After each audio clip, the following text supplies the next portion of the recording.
पिछले कुछ हफ्तों से जिस नेपाल में हिंदू राष्ट्र और राजशाही के लिए सड़कों पर शांतिपूर्ण प्रदर्शन हो रहा था, उसी नेपाल में हिंदुओं को बड़ी हार मिली है। बहुसंख्यक होने के बावजूद नेपाल के हिंदू अपने ही देश के मुट्ठी भर कट्टरपंथियों से पिट गए हैं। नेपाल में 80% होने के बावजूद हिंदुओं पर मुस्लिम हावी हो गए हैं। नेपाल से कुछ ऐसी तस्वीरें आई हैं जो आपको हैरान कर देंगी। नेपाल की ये तस्वीर भारत के लिए बहुत बड़ी सीख है।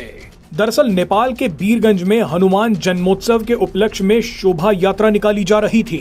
ये शोभा यात्रा वीरगंज के छपैया इलाके पहुंची तो कई कट्टरपंथियों ने जमकर तोड़फोड़ कर दी, आगजनी कर दी।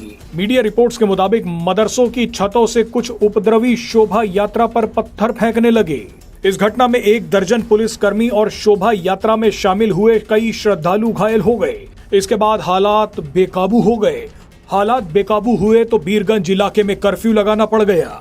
सोशल मीडिया पर कई लोगों का कहना है कि जिस तरह से नेपाली लोग हिंदू राष्ट्र के लिए एकजुट हो रहे हैं, उसी से घबराकर नेपाल के कट्टरपंथियों और वामपंथियों ने अपना गुस्सा हनुमान जयंती की शोभा यात्रा पर निकाल दिया। कई लोग नहीं चाहते कि नेपाल में राजशाही वापस आए, क्योंकि अगर नेपाल में राजशाही वापस आ गई तो धर्म परिवर्तन का बिजनेस बंद हो जाएगा। नेपाल की जनता ईसाई मिशनरियों और कट्टरपंथियों के चंगुल में फंसती जा रही है। बहरहाल जानकारी के लिए बता दें कि तनाव को बढ़ता देख भारत नेपाल की सीमा पर रक्सौल बॉर्डर पर भी सुरक्षा बढ़ा दी गई है। रक्सौल बॉर्डर पर शंकराचार्य गेट के पास नेपाल आर्म्स फोर्स की तैनाती कर दी गई है। आपको बता दें कि ऐसा पहली बार नहीं है कि हिंदू बहुल नेपाल में हिंदुओं को ही दौड़ा दौड़ा कर पीटा गया हो। पिछले साल भी नेपाल में कुछ कट्टरपंथियों ने हिंदुओं को दौड़ा दौड़ा कर मारा था। उस दौरान भी छतों से पत्थरबाजी की गई थी। उस दौरान भी कर्फ्यू लगाना पड़ गया था। बताइए, ये तो उस नेपाल की हालत है जो खुद को हिंदू राष्ट्र घोषित करना चाहता है।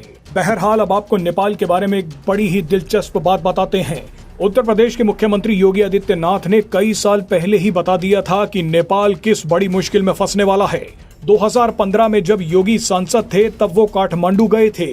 उस समय योगी गोरखनाथ पीठ के महंत के तौर पर नेपाल गए थे। उस दौरान योगी ने कहा था कि नेपाल को दोबारा हिंदू राष्ट्र घोषित कर देना चाहिए। उस समय योगी आदित्यनाथ ने नेपाल के लोगों को 2 खतरों के बारे में आगाह किया था। पहला धर्म परिवर्तन था और दूसरा गौ हत्या।